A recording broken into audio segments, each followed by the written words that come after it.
Hi, everyone, and welcome back for another episode of Malice in the Mitten. I am your host, Tracy Preston, along with my bestie, Christine Mulligan. Hey, Christine.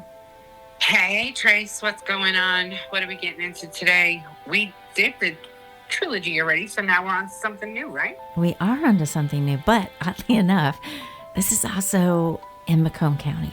All right, now, could you imagine being wrongfully convicted for a crime you didn't commit? A crime that in Michigan carries a life sentence without the possibility of parole, like murder. There are cases where the injustice is loud, shouting, obvious, impossible to miss. And then there are cases where the injustice is administrative, paperwork, memory, a witness who is pretty sure, a weapon that isn't tested because someone says it's contaminated, a trial decided by a judge in a room that feels too small for a life sentence. The Hyers brothers were convicted in a bench trial, which means a judge-only trial, after their defense waived their right to a jury. It's a strategy sometimes used when lawyers believe a judge will be more critical of weak or circumstantial evidence. In this case, the gamble failed. One judge found the evidence just strong enough to convict, despite doubts that would later help undo the case entirely. That is where it gets a little bit hard to sit with and understand, because when people hear bench trial, they sometimes assume it's safer, more careful, but it's actually not. That's right. In reality, it means everything rests on one person, one interpretation, one threshold of doubt. And in this case, the judge even said it was close enough to question the evidence, but not close enough to stop a life sentence. Yeah, there's no jury room in a bench trial. No second voice saying, wait, are we sure? And no moment where doubt gets to breathe. It literally just rests on one man's opinion. And I don't know if I was on trial for anything, not that I would ever murder anybody, but if I was on trial for anything, I don't know, I think I'd rather have a bunch of people judging me than just one person. Yeah, you got that right. I don't think I'd ever do a bench trial. I need 12 men and women combined to really think it over. Yes. Now, in 1987, on a street in Detroit, Mitten Street, an older man known as Old Man Bob was shot to death, and two young men, Thomas and Raymond Hyers, were blamed. They would spend a quarter century in prison. They would insist for decades that they didn't do it. And one of the biggest turns in their case, one of the cracks in the wall, would begin the way so many modern stories do, with a Facebook post.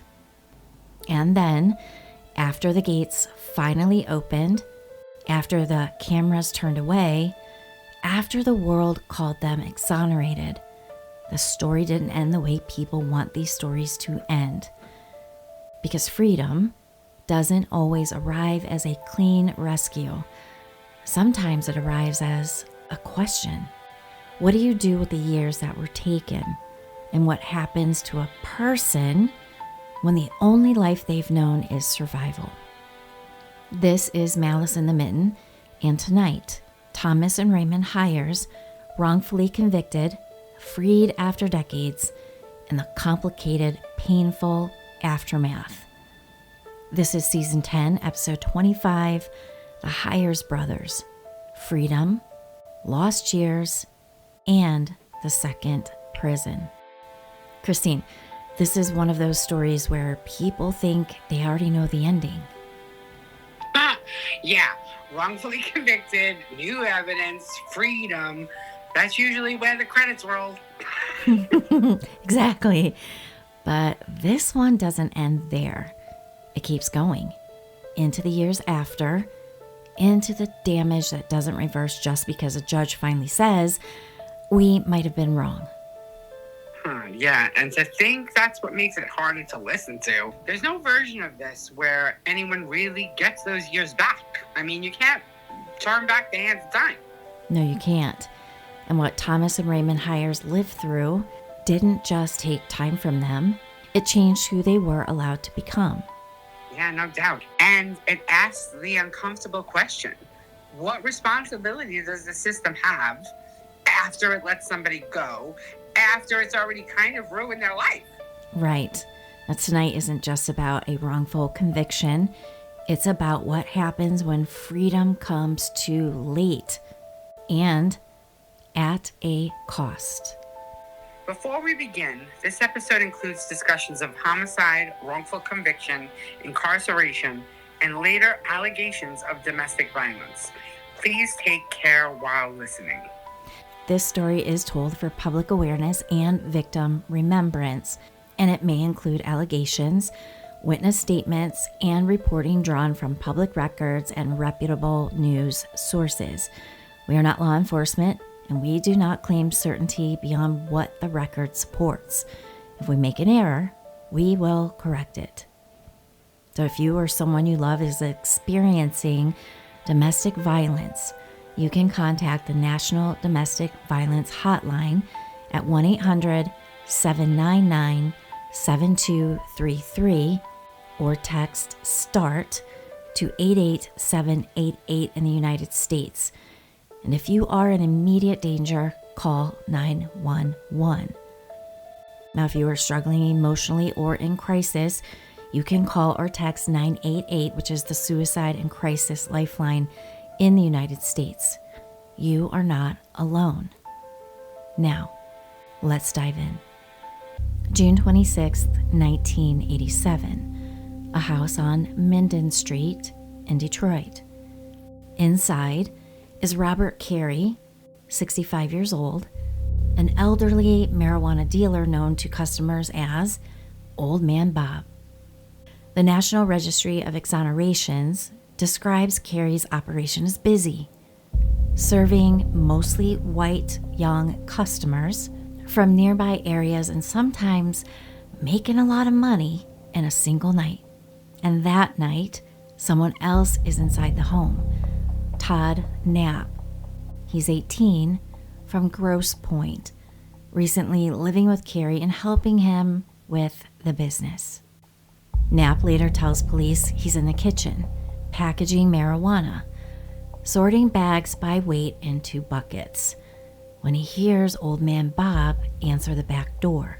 Then he hears someone demand something, and Karey says the words that land like a bell in the dark. Quote, "I'm dead this time. I'm really dead." Then, shotgun fire. Knapp runs upstairs, and he hears a second blast. When police arrive, they find a sawed-off shotgun on the kitchen table, but it is not tested for fingerprints because it is considered contaminated after an officer handled it and set it aside. Okay, so wait a minute. So the weapon was there, but it basically treated like it's already ruined? Yeah. What, you can't take the police officer's fingerprints also and then just discount his? Or was it that police officer that came there in the first place, shot him, and then made sure that oh my goodness. Immediately I'm thinking tampering, scene tampering, immediately. Yeah, something definitely feels off because like you said, why can't you just have the prints of the officer who picked it up barehanded, which is what it sounds like he did. I'm not saying, it doesn't say, but I'm assuming he picked it up barehanded. Why not just remove those? Focus on what's left. Exactly. And DNA, right? Whatever DNA is on there. Yeah. Yeah. Now that's how it's described in the case record on the National Registry of Exonerations, and it matters because when physical evidence is thin, cases begin to lean on something else, like witness memory and narrative. Now, Karey's pockets, according to the registry, held less than $40 when he was found, despite being known to keep nightly earnings on him. The detail helps build a theory. like robbery, drug money, a dispute. Then comes a key witness, Thomas Culberson, a security guard who went to Karey's home to buy marijuana around the time of the shooting. Now, he was not on duty, and he wasn't acting in any official role. He was there as a customer. But his job title mattered, because even though he was doing something illegal, his testimony carried an authority that other witnesses didn't. He tells police he saw two white men run from the house and drive off, and later identifies Raymond Hires. Thomas Culberson didn't identify Raymond Hires in a lineup that night. Instead, days later, police showed him photographs, and he selected Raymond Hires as one of the men he said he saw running from the house. That photo identification, made after the fact, under stressful circumstances, became one of the strongest pieces of evidence against the brothers. Police didn't start with the Hires brothers because of physical evidence. They started with a theory: robbery, and then found witnesses who seemed to support it. There's no evidence that Thomas or Raymond Hires were known to police as violent offenders before this case. They weren't even pulled in because of their reputation of prior crimes. Police attention turned to them only after an eyewitness identified Raymond from photographs, and a jailhouse informant later supplied a story that fit the theory investigators were building. Once Raymond Hires was identified from photographs, a jailhouse informant named Jamie Lawrence, who was in jail on an unrelated charge, says he heard Thomas Hires talk weeks later about robbing Karey and, if necessary, killing him.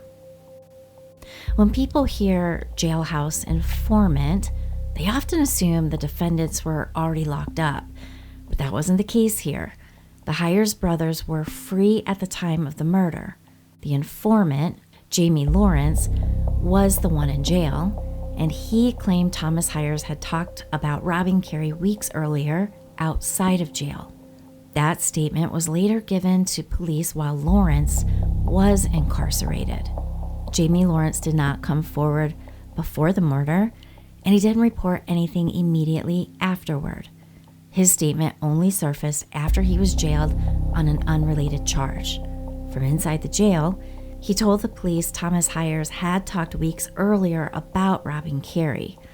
Now, there is no record of that conversation ever being documented before the crime, and the trial judge later said he didn't find Lawrence credible. But at the time, the statement fit the theory police were building, and it became a part of the case, not because it was airtight, but because it made sense on paper. Now a story begins to assemble itself. Two brothers, two white men, drug dealer, money dispute. But the Hires brothers insist they didn't do it. And the case years later will hinge on something both obvious and terrifying, which is how easy it can be to build a life sentence on the shape of a story.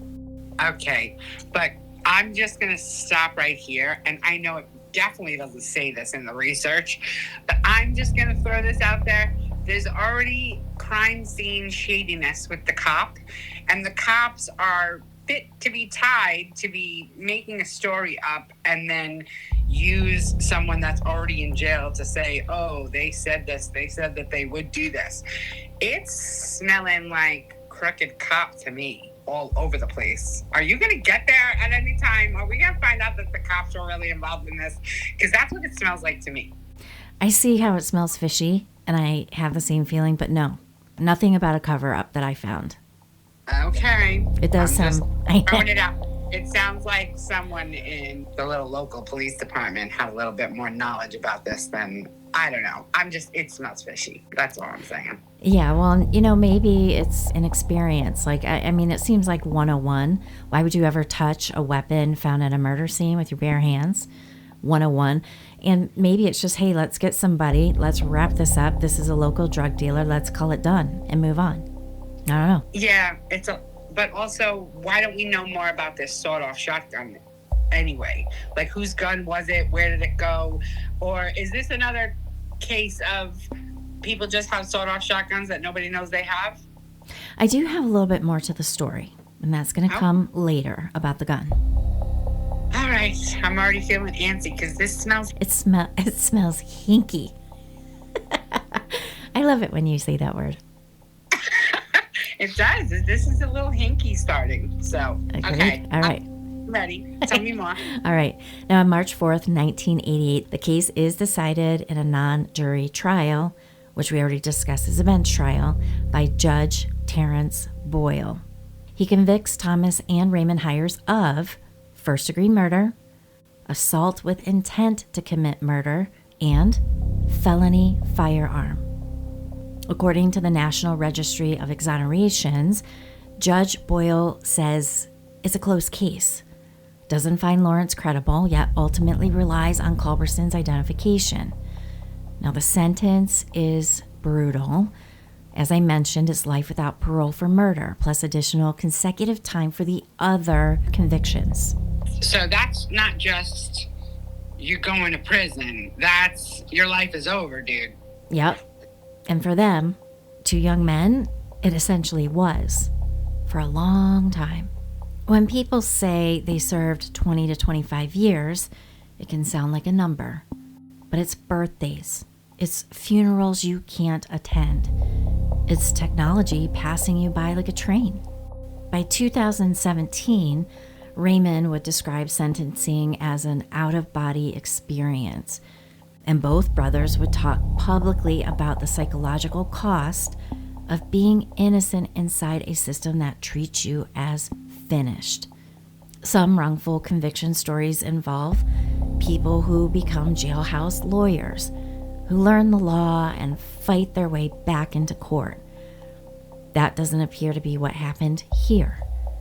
By the time the Hyers brothers had been inside 4 years, their appeals were largely exhausted.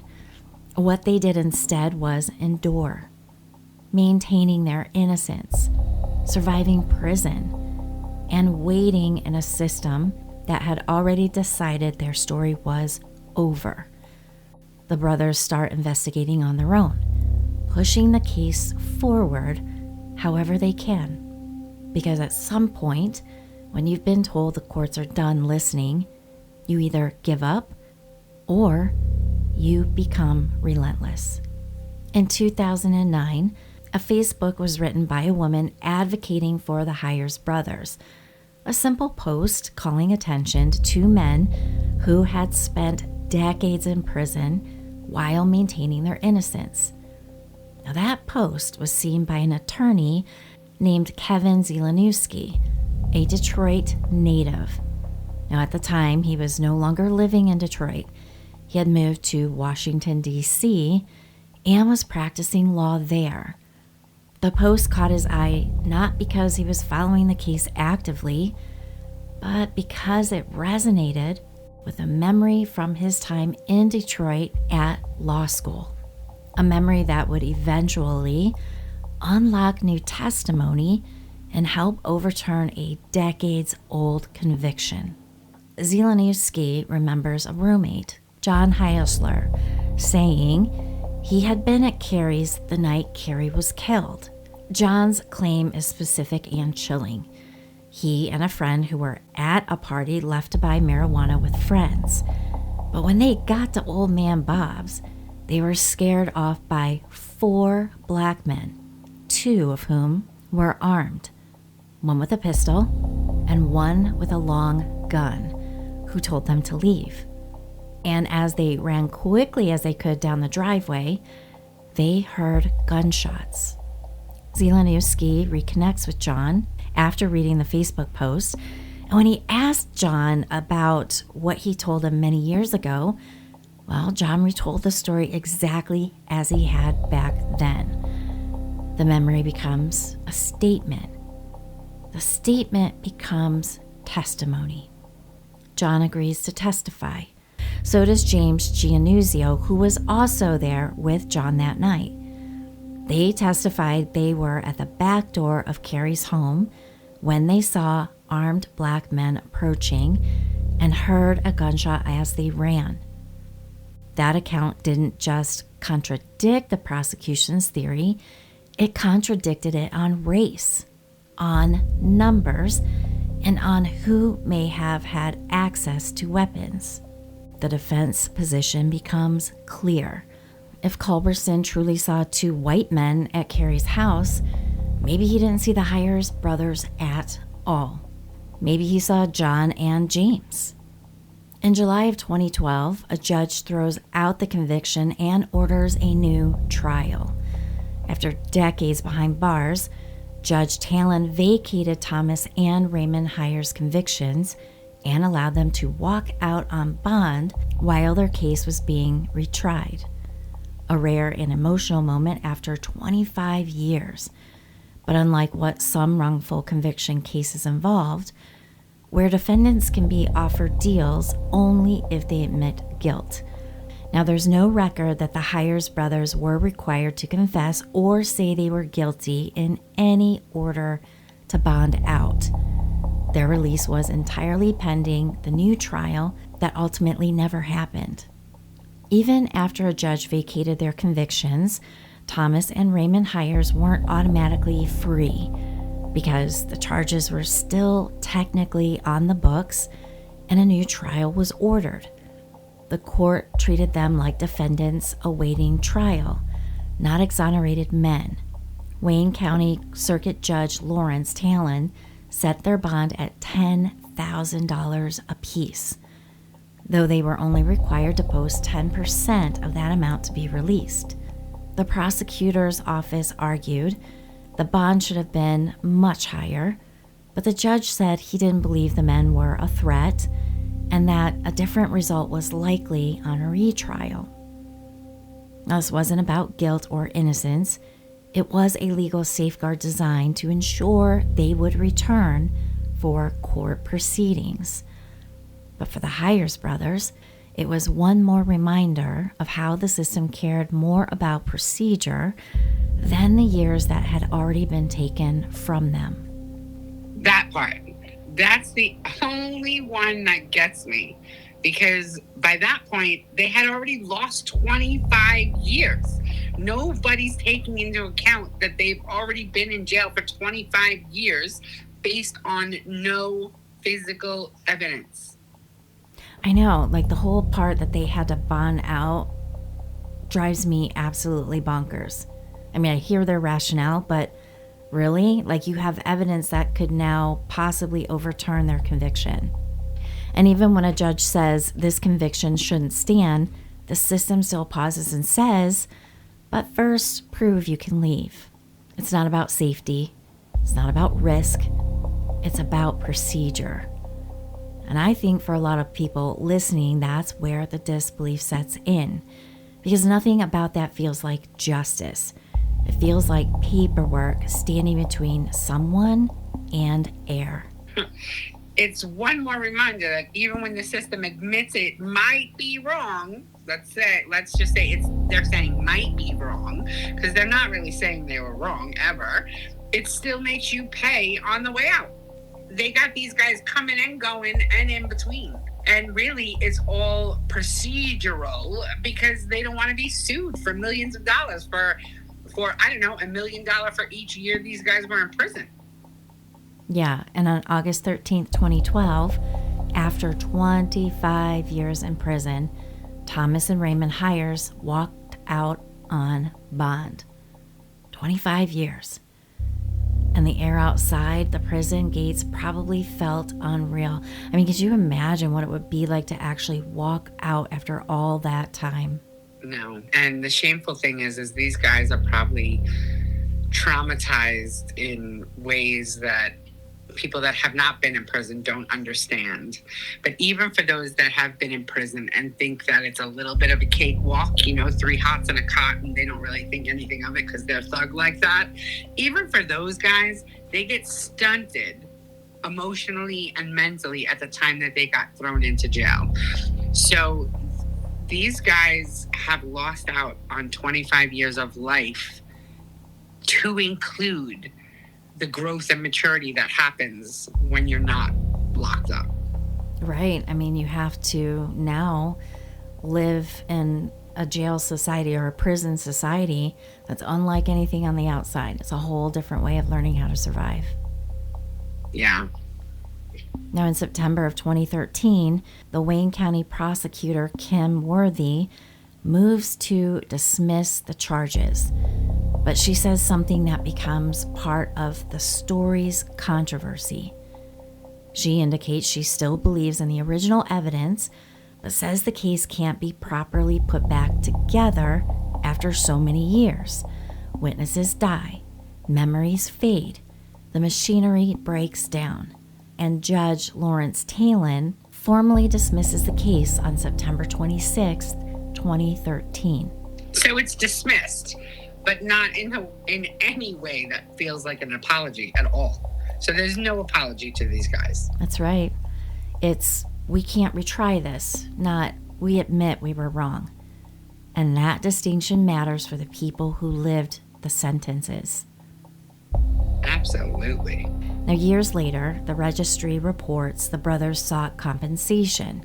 And in 2019, they were each awarded approximately $1.2 million by the state of Michigan. Now, if you're wondering how is this number calculated, this is how the state of Michigan came to it.